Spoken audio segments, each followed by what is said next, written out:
지금 이 시간에는 하나님께서 우리에게 주시는 말씀을 함께 읽도록 하겠습니다. 하나님께서 오늘 우리에게 주시는 말씀은 요한복음 19장 25절부터 27절까지의 말씀입니다. 우리 같은 목소리로 한번 읽어보도록 하지요. 함께 읽습니다. 시작. 그런데 예수의 십자가 곁에는 예수의 어머니와 이모와 글로바의 아내 마리아와 막달라 사람 마리아가 서 있었다. 예수께서는 자기 어머니와 그 곁에 서 있는 사랑하는 제자를 보시고 어머니에게 어머니, 이 사람이 어머니의 아들입니다 하고 말씀하시고 그 다음에 제자에게는 자, 이분이 내 어머니시다 하고 말씀하셨다. 그때부터 그 제자는 그를 자기 집으로 모셨다. 아멘. 우리는 지금 사순절의 기간을 지나면서 예수님께서 십자가에서 하신 7가지의 말씀을 함께 나누고 있습니다. 십자가에서 하신 예수님의 첫 번째 말씀은 자신을 십자가에 못 박는 자들의 죄를 용서해 주시는 말씀이었습니다. 예수님의 용서의 대상은 지금 자신의 눈앞에서 자기를 죽이고 있는 사람들만이 아니었습니다. 못 박는 일에 무언으로 동조하였던 주변 사람들, 그런 예수님을 버려두고 어느샌가 도망쳐버린 제자들, 그리고 그 후에 예수님을 여전히 십자가에 못 박는 행위를 하고 있는 우리들까지도 포함됩니다. 그러므로 십자가에서 말씀하신 예수님의 첫 러브레터는 온 인류를 위한 용서의 말씀이었습니다. 예수님의 두 번째 말씀은 회개한 강도를 향한 구원의 메시지였습니다. 구원에서 가장 먼 자리이자 어쩌면 자기 스스로 행할 수 있는 일이 하나도 없었기에 구원에서 가장 가까운 자리에 있었던 한 죄수를 향한 용납해 주시는 말씀이었습니다. 어쩌면 이 죄수는 주님이 이 땅에서 행하셔야 할 일을 최종적으로 완성하시는 바로 그 순간에 유일하게 그분을 향하여 믿음을 고백했던 사람이었습니다. 이 믿음의 고백과 그에 대한 예수님의 대답, 내가 오늘 나와 함께 낙원에 있을 것이다 라는 이 말씀은 그리스도를 믿는 모든 개인에게 적용된 죄의 용서이고 또한 구원은 개인의 공적이 아니라 예수님의 대속을 믿는 믿음으로 얻는 것임을 밝혀주고 있는 말씀이지요. 오늘은 세 번째 예수님의 말씀을 함께 나눕니다.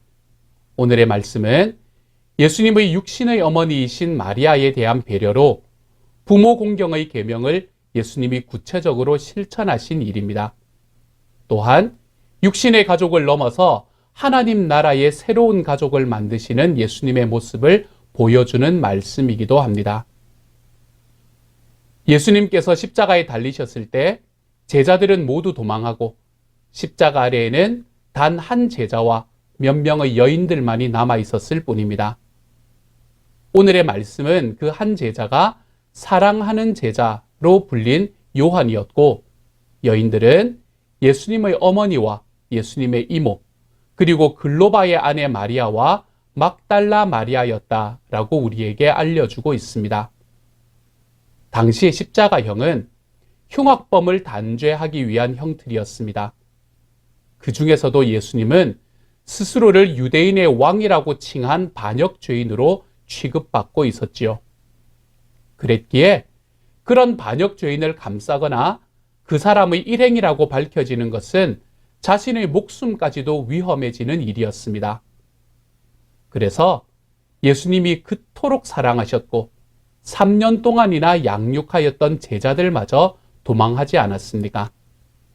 그런데 어떻게 이런 상황에서 이 여인들이 그 자리에까지 나아올 수 있었는지 정말 대단할 따름입니다. 아마도 당시 사회 분위기상 남자들에 비해서 경계가 좀 느슨했던 것도 하나의 이유가 될 수 있었겠습니다. 하지만 그만큼 예수님을 깊이 사랑했기에 가능한 일이었지요. 이 여인들을 바라보면서 특히 그 여인들 안에 있는 어머니를 바라보면서 예수님께서는 어머니 마리아에게는 요한을 아들이라고 소개하시고 요한에게는 마리아를 어머니라고 소개합니다. 어머니인 마리아를 잘 부탁한다는 의미이겠지요. 이처럼 예수님께서는 육신의 마지막 순간에 자기의 어머니를 걱정하셨습니다. 어떻게 보면 예수님의 삶에서 가장 인간적인 모습을 보여주신 장면이기도 합니다. 사실 부모님이라는 단어는 우리의 마음을 가장 울리는 단어인 것 같습니다. 특별히 제 나이 때쯤 되니 돌아가신 부모님께도 살아계신 부모님께도 늘 부족하다는 생각을 할 수밖에 없습니다. 이제 은석이가 벌써 11학년의 절반을 훌쩍 지나가고 있습니다. 며칠 전에는 예전 교회에서 은석이를 참 많이 사랑해 주셨던 사람들의 이름을 기억하며 은석이에게 그분들이 기억이 나느냐라고 물어본 적이 있습니다. 그런데 초등학교 저학년 후로 보지 못한 사람들은 잘 기억하지를 못하더라고요. 그러다가 돌아가신 제 어머니가 생각이 났습니다. 이제 아장아장 걸어다니던 은석이를 붙들고 노래하고 춤을 추시며 그렇게 사랑을 부어주셨던 제 어머니가요. 그러니 마음이 또 먹먹해졌습니다. 지금 살아계셔서 은석이가 잘 자라고 있는 모습을 보실 수 있다면 정말로 좋았을 건데 생각하면서 말입니다. 이처럼 어머니를 기억할 때마다 제게 떠오르는 느낌은 따스함과 고요함입니다. 평안함의 감정이지요. 그래서 참 고맙습니다. 일본의 작가인 엔도 슈샤쿠가 깊은 강이라는 책에서 고백하고 있는 바로 그 이야기가 저는 바로 저의 고백이기도 하다고 생각합니다. 엔도 슈샤쿠는 이렇게 이야기합니다. 소년 시절부터 어머니를 통해서 내가 단지 믿을 수 있었던 것은 어머니의 따스함이었습니다. 어머니와 손을 잡았을 때의 그 따스함, 안아주셨을 때의 체온의 따스함, 사랑의 따스함, 형제들에 비해 특히 모자랐던 나를 돌보아 주시던 따스함. 어머니는 나에게 당신이 말하는 양파, 여기서 양파라는 것은 하나님을 이야기하는 은유적인 표현입니다. 어머니는 나에게 당신이 말하는 양파 이야기를 언제나 해주셨습니다만 그때 어머니께는 양파란 이 따스함보다 한층 강한 응어리, 즉 사랑 그 자체라고 가르쳐 주셨습니다. 어머니가 돌아가셨을 때 어머니의 따스함의 근원에 있었던 것도 양파, 즉 하나님의 한 부분이라는 느낌이 들었습니다. 이 슈샤쿠의 이야기처럼 저도 어머니의 따뜻함과 평안함의 근원이 있었던 것이 하나님의 한 부분임을 지금 깨닫고 있습니다. 어머니만 그렇습니까? 아버지도 마찬가지입니다. 정호승 시인은 벽에서 빼낸 구부러진 못에서 늙어버린 아버지의 모습을 봅니다. 시인은 벽에서 빼낸 구부러진 못을 차마 옛날처럼 망치로 억지로 펴서 다시 벽에 쾅쾅 박지 못하고 헝겊으로 닦아놓은 까닭은 그 못이 아버지처럼 보였기 때문이다 라고 말합니다. 시인은 뇌경색으로 쓰러진 늙은 아버지를 모시고 공중 목욕탕에 가서 때밀이용 침상 위에 눕혀드리고 그 모습을 가만히 바라봅니다. 말 그대로 아버지는 구부러진 못과 같습니다. 때밀이 청년이 벌거벗은 아버지를 아무리 펴려고 해보아도 되지 않습니다. 그래서 그는 이렇게 고백하지요. 아버지도 한때 벽에 박혀 녹이 슬도록 모든 무게를 견뎌냈으나 벽을 빠져나오면서 그만 구부러진 못이 되었다. 가족의 희망과 절망, 기쁨과 슬픔의 총량을 온몸으로 견뎌내고 이제 세월의 뒤안길로 쓸쓸히 퇴장하고 있는 늙은 아버지를 바라보는 시인의 시선이 애잔합니다. 구부러진 아버지의 등은 어쩌면 가족들을 위해서 그가 평생 감당해야만 했던 희생과 헌신의 징표인지도 모릅니다. 이처럼 가족은 우리에게 희생적인 사랑을 주는 것을 아깝지 않게 만들고 서로를 생각하면서 애틋함과 따뜻함, 어떨 때는 죄스러움을 느끼게 되는 공동체입니다. 그런데 사실 이 가족들을 향해서 예수님께서 행하신 일은 꽤 자주 오해받고 있는 것 같습니다. 그 이유는 아마도 마태복음과 마가복음에서 나오는 이 장면 때문이 아닐까라고 생각합니다. 오늘은 그 중에 마가복음 3장 31절부터 35절의 말씀을 우리 같이 한번 읽어보겠습니다. 함께 읽습니다. 시작. 그때에 예수의 어머니와 동생들이 찾아와 바깥에 서서 사람을 들여보내어 예수를 불렀다. 무리가 예수의 주위에 둘러앉아 있다가 그에게 말하였다. 보십시오. 선생님의 어머니와 동생들과 누이들이 바깥에서 선생님을 찾고 있습니다. 예수께서 그들에게 대답하셨다. 누가 내 어머니이며 내 형제들이냐? 그리고 주위에 둘러앉은 사람들을 둘러보시고 말씀하셨다. 보아라, 내 어머니와 내 형제 자매들이다. 누구든지 하나님의 뜻을 행하는 사람이 곧 내 형제요, 자매요, 어머니다. 아멘. 예수님은 부모님이었던 요셉과 마리아의 첫 아들이었습니다. 성경은 예수님이 30살 때에 공생애를 시작하신 이후부터 아버지 요셉에 대한 언급이 전혀 없습니다. 어쩌면 예수님이 어릴 때에 아버지를 잃었는지도 모를 일입니다. 그랬다면 이제 아버지를 대신해서 가족을 건사해야 되는 책임이 맏아들이었던 예수님께 맡겨졌을 것입니다. 그런데 예수님은 공생애를 시작하시면서 그 책임을 다하지 못했습니다. 당시 유대 사회에서 이러한 일은 덕이 되지 않는 일이었습니다. 게다가 예수님에 대한 들려오는 소풍문은 가족 모두에게 큰 부담이 되었을 것입니다. 예수가 미쳤다, 귀신 들렸다 라는 소문이 이 고향 마을에까지 이르렀으니 가문의 망신이 이만저만이 아니었을 겁니다. 그러므로 가족들이 예수님을 찾아온 것은 어쩌면 너무나 당연한 일일지도 모릅니다. 마치 예전에 대학교에 가서 데모에 참여하는 아들을 찾아온 부모가 데모 현장에는 들어오지 않고 교문 밖에서 아들만 불러내서 데리고 가려고 했던 것과 비슷하다 하겠습니다. 이런 상황을 고려한다면 예수님이 누가 내 어머니이며 내 형제들이냐 라고 말한 것은 다소 냉정하게 들리기는 해도 가족을 부끄러워하거나 부인하는 말은 아니었습니다. 오히려 거기에는 더 깊은 뜻이 있었는데 그것은 그 다음 구절들에서 좀 더 분명하게 드러납니다. 예수님의 말씀을 들어보십시오. 그리고 주위에 둘러앉은 사람들을 둘러보시고 말씀하셨다. 보아라, 내 어머니와 내 형제 자매들이다. 누구든지 하나님의 뜻을 행하는 사람이 곧 내 형제요, 자매요, 어머니다. 언뜻 들으면 차가운 말씀입니다. 마치 자기의 가족을 가족으로 인정하지 않는 것 같은 냉정한 말씀으로 들릴 수 있습니다. 그렇지만 가족을 향한 예수님의 마음이 그렇게 냉정하지 않았다는 것은 우리는 그분의 삶을 보면 너무나 분명히 깨달을 수 있게 됩니다. 세상에서 가족들과 함께 30년을 살아가시던 예수님이 마지막 3년 동안의 공생애를 시작하시기 전에 가장 먼저 한 일 중 하나는 가족들을 위해 좀 더 편안한 집을 마련하신 일이었습니다. 갈릴리 나사렛에서 가버나움으로 집을 옮기면서 그는 자기가 가족을 부양하기 힘든 상황 속에서도 그들을 향한 준비를 차곡차곡 진행하고 있었습니다. 예수님의 첫 기적이었던 가나의 혼인잔치를 보아도 마찬가지였습니다. 예수님은 자기의 때가 되지 않았다는 것을 너무나 잘 알고 계셨음에도 물로 포도주를 만드시는 기적을 행하셨습니다. 왜 그랬을까요? 사랑하는 어머니의 부탁이 있었기 때문입니다.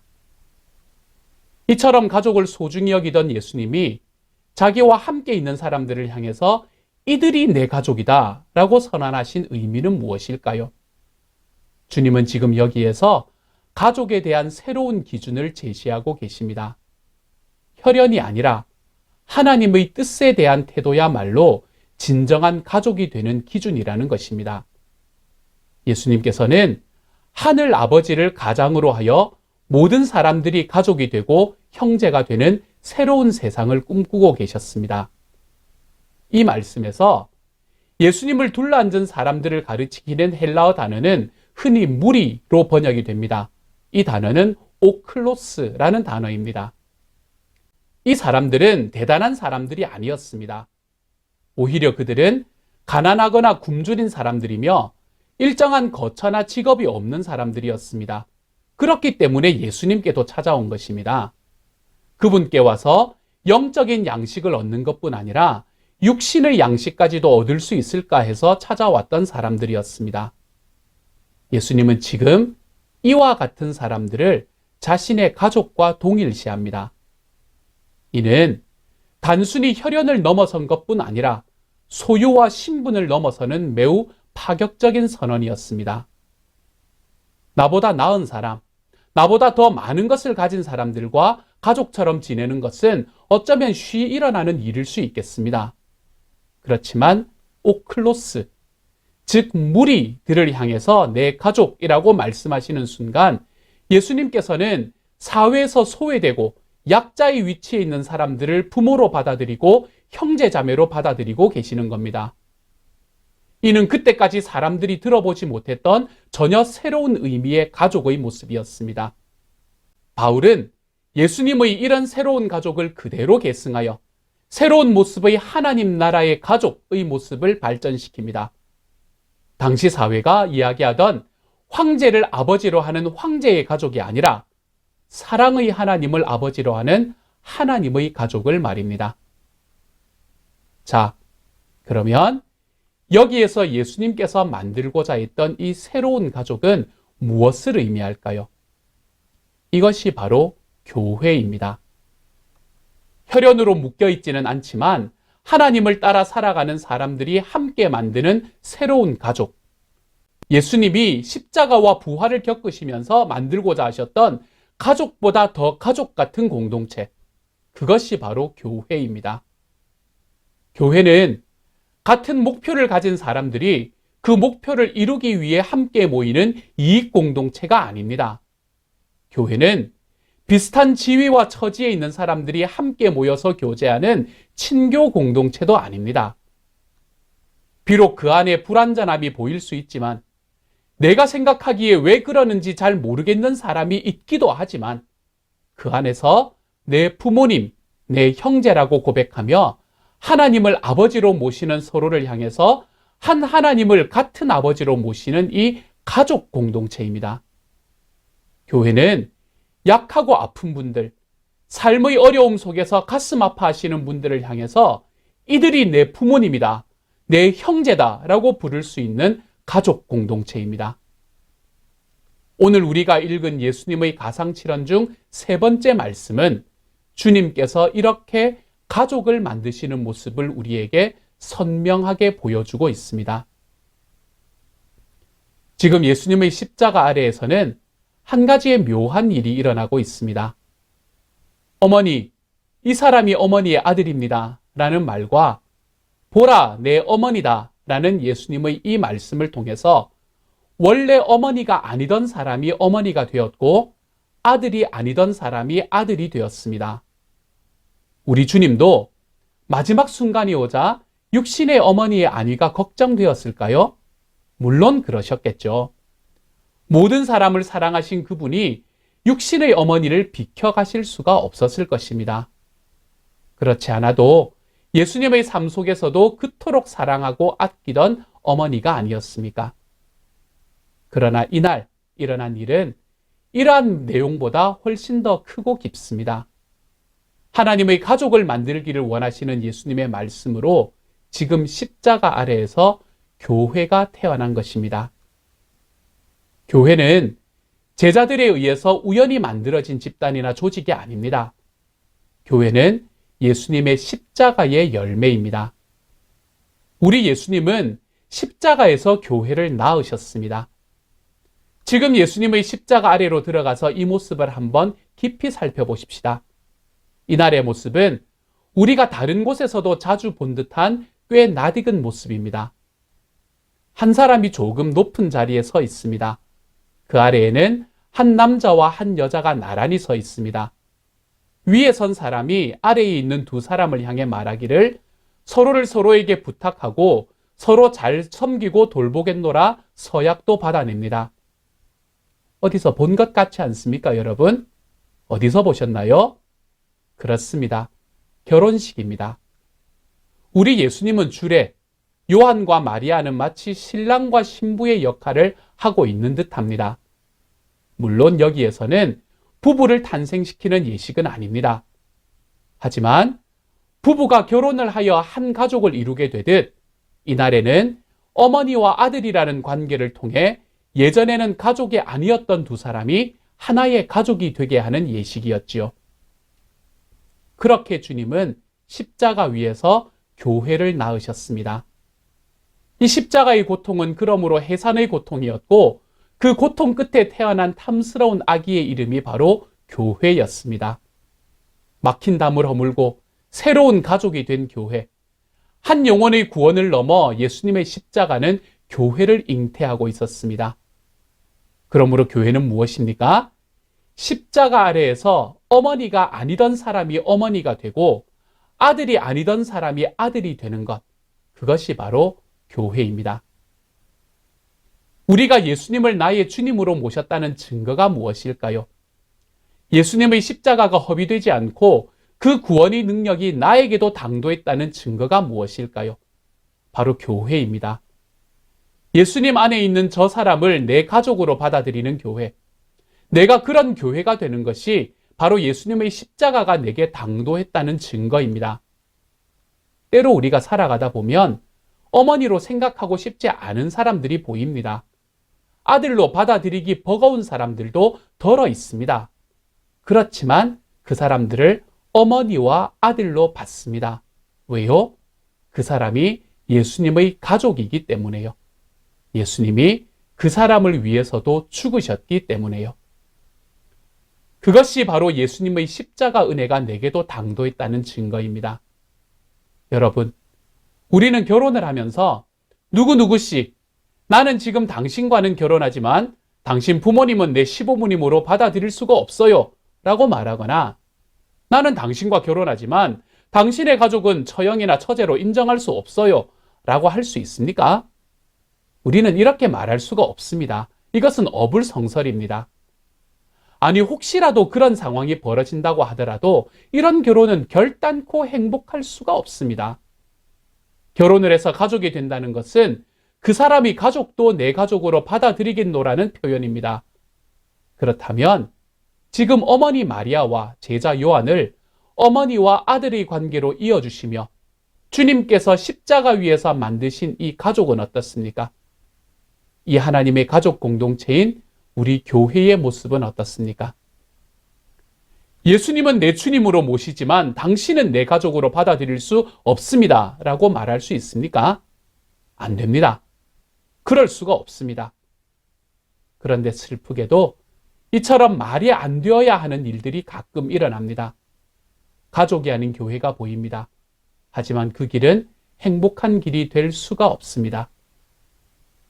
교회는 내가 사랑할 수 없는 사람을 예수님 때문에 사랑하는 곳입니다. 그것이 교회입니다. 받고 싶지 않은 사람을 예수님 때문에 받는 것, 그것이 교회입니다. 쉽지 않다는 것 압니다.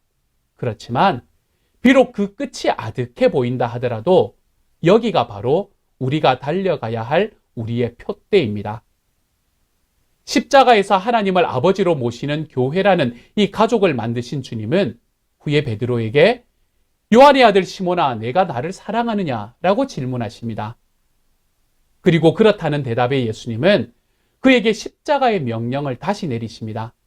내 양을 먹이라. 무슨 말입니까?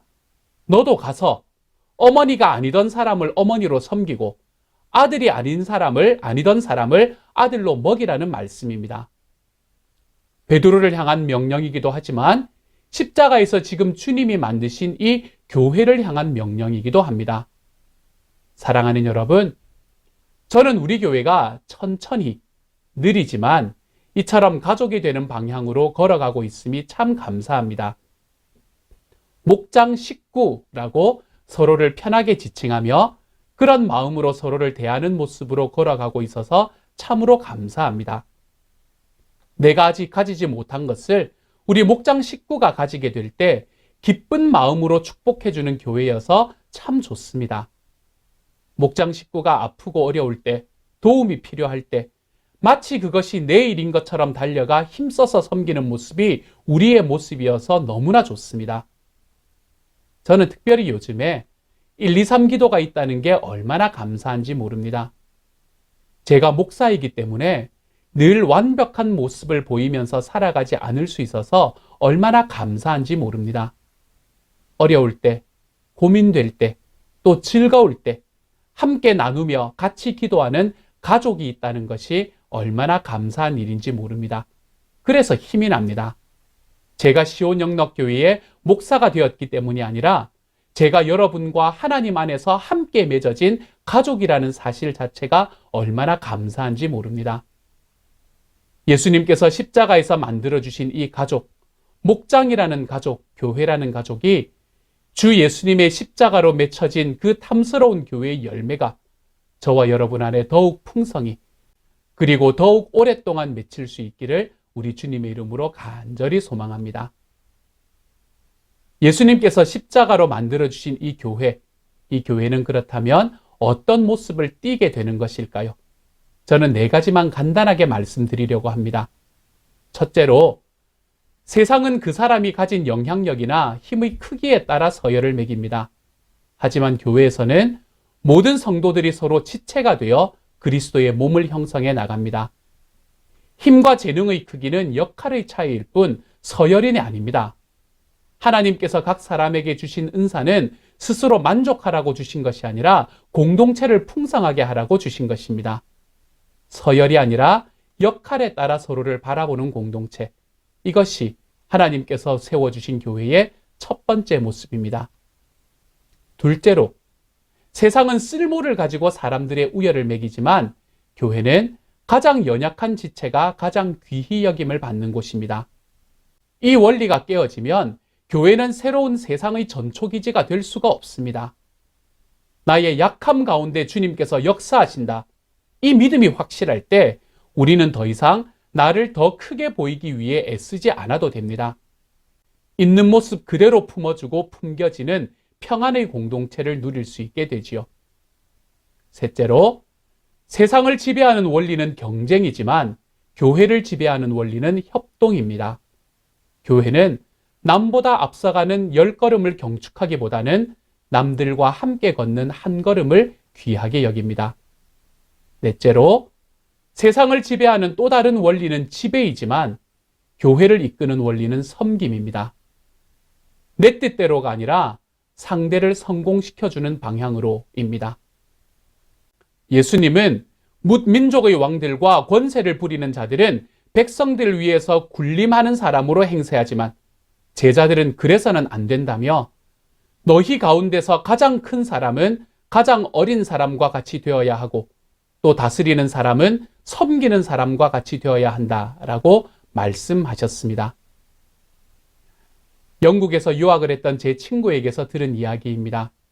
이 친구가 영국에 있을 때였습니다. 그때 이 친구의 아내가 아이를 낳은 직후라 한국에 들어와 있던 상황이어서 크리스마스 때 다들 떠나고 자기 혼자 기숙사에 남아 있었답니다. 그때에 그 주변에 있던 한 목사님이 크리스마스에는 혼자 있는 것이 아니라며 이 친구를 집으로 초대해 주었답니다. 그분은 미국 분이었는데 네덜란드 출신 부인과 고등학생 딸과 중학생 아들이 있었답니다. 무슨 얘기를 했는지는 잘 기억이 나지 않는데요. 그렇지만 참 즐거운 시간이어서 밤이 늦도록 웃고 또 웃었던 기억은 남는다고 했습니다. 처음 보는 제 친구에게 그 집 자녀들이 참 친절하게 대해주었던 것이 기억에 많이 남는데요. 접시를 건네주기도 하고 음식을 떠주기도 하곤 했답니다. 우리 주위에서 보면 중고등학생 자녀들은 대개 말도 없이 혼자 자기 먹을 것 먹고 일어나곤 하는데 참 자녀들을 잘 길렀다라는 생각이 들었답니다. 그런데 나중에 귀국하고 난 다음에 한참 지나서 우연한 기회에 제 친구는 그분의 가족에 대해서 자세히 알 수 있는 기회가 있었는데 그만 깜짝 놀라고 말았답니다. 그렇게 화목해 보이던 그 목사님의 가정의 2 자녀는 사실 입양한 자녀들이었다는 것입니다. 하룻밤을 함께 보냈지만 제 친구는 전혀 눈치채지 못했답니다. 그들의 모습이 너무나 밝고 행복해 보였기 때문에요. 그러면서 이 친구가 한 말이 제 마음에 오래 남아 있습니다. 그 목사님 부부는 그렇게 입양한 자녀를 친자식과 같이 기를 수 있었으니 아무 상관도 없는 나를 크리스마스 때 혼자 두지 않고 불러다가 대접해 준 거겠지. 내 유학 시절에 많은 기억이 있지만 가장 행복한 느낌을 가진 것은 그날 밤이야. 우리가 따뜻함이나 고마움, 행복함을 느끼는 것은 언제입니까? 가족이 아닌 사람이 가족처럼 대해줄 때가 아닙니까? 우리가 내 가족만이라고 이야기하는 이 가족 이기주의에서 좀 벗어나서 나와 아무 상관없는 내 주위의 사람들을 형제, 자매로 대하고 나의 부모님과 같이 대하고 내 자식과 같이 대할 수 있을 때 우리는 비로소 예수님의 사랑의 가족을 이룰 수 있게 됩니다. 교회는 그것을 위해서 존재합니다. 바로 그 사랑을 느끼고 경험하며 연습하고 훈련하는 곳이 교회이고 목장입니다. 지금 우리는 폭력과 부패가 만연한 세상을 살아가고 있습니다. 인간에 대한 무례함이 일상적으로 저질러지는 세상입니다. 지구의 반대편에 있는 미얀마에서는 시민들을 지키라고 만들어 놓은 군대와 경찰이 자기가 지켜야 하는 시민들을 오히려 박해하고 죽이는 길에 서 있습니다.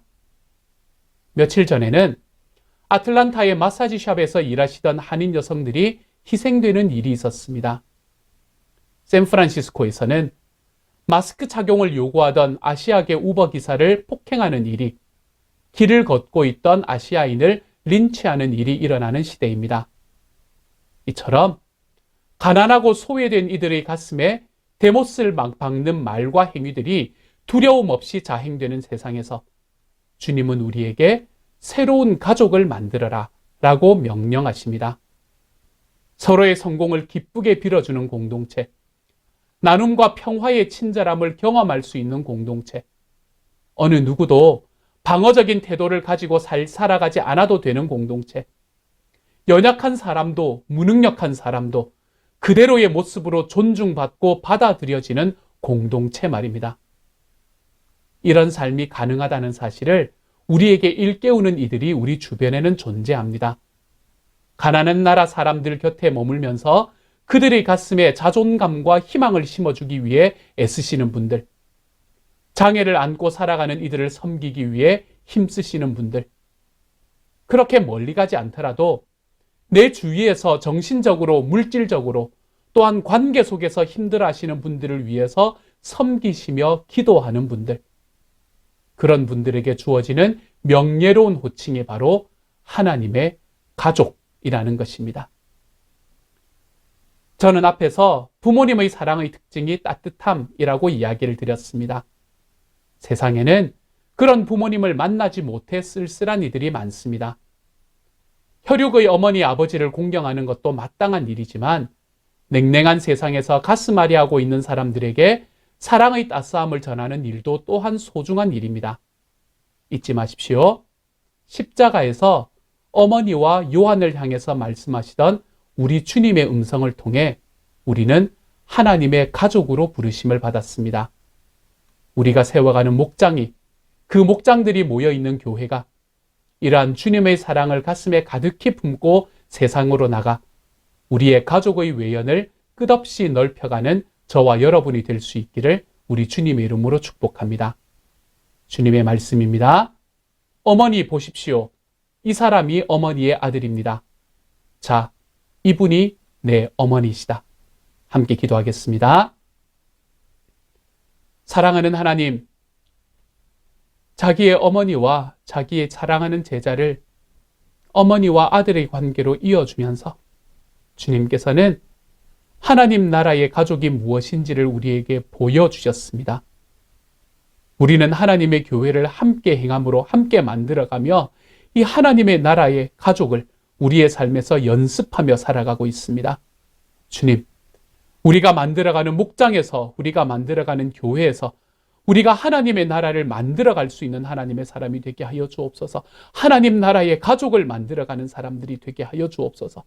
그래서 주님, 우리 교회 공동체가 주님께서 이 어머니와 자기의 사랑하는 제자에게 주셨던 그 십자가에서 세우셨던 그 가족과 같은 교회의 모습을 하나님, 우리가 지금까지 가지고 왔던 것처럼 앞으로도 이것을 더욱더 기쁨으로 감당하며 살아가 볼 수 있는 주님의 사람이 될 수 있도록 하나님 도와주옵소서. 약하고 힘들고 어려워하는 이들을 향해서 너희가 내 어머니다. 여러분이 제 어머니십니다. 여러분이 저의 자녀입니다. 하나님, 이렇게 고백하며 우리가 우리의 마음을 들여 우리의 삶을 들여 함께 관계를 만들어가는 주님의 사람들이 될 수 있도록 아버지 도와주옵소서. 모든 말씀 우리 주님 예수님 이름으로 기도드립니다. 아멘. 이 시간에는 한 번 더 기도하고 축도함으로 오늘의 예배를 마치겠습니다. 함께 기도하겠습니다. 이제 평안한 마음으로 세상에 돌아가십시오. 선한 일에 용기를 가지시며 악을 악으로 갚지 마십시오. 항상 연약한 자를 도우시며 병든 자를 찾아보시며 곤란당하는 이웃을 위로하십시오. 모든 사람을 존경하시며 주님께 봉사하고 주님을 사랑하십시오. 모든 일에 믿음과 사랑으로 행하시며 어떤 일에도 소망을 포기하지 마십시오. 그리고 거룩하신 성령님께 순종하여 기쁨과 감사의 생활을 해나가십시오. 우리 하나님 아버지는 여러분을 항상 도와주실 것입니다. 지금은 우리를 죄에서 구원해 주신 우리 주 예수 그리스도의 은혜와 하나님의 사랑과 성령님의 교통하시는 은혜가 십자가에서 하나님의 새로운 가족인 교회를 만드시는 주님의 말씀을 좇아 우리가 만들어가는 목장과 교회를 따뜻한 섬김의 가족 공동체로 만들어가기를 소망하고 다짐하고 일어서는 모든 시온 영락 식구들 한 사람 한 사람들에게 지금부터 영원토록 함께 계시기를 간절히 축원하옵나이다. 아멘.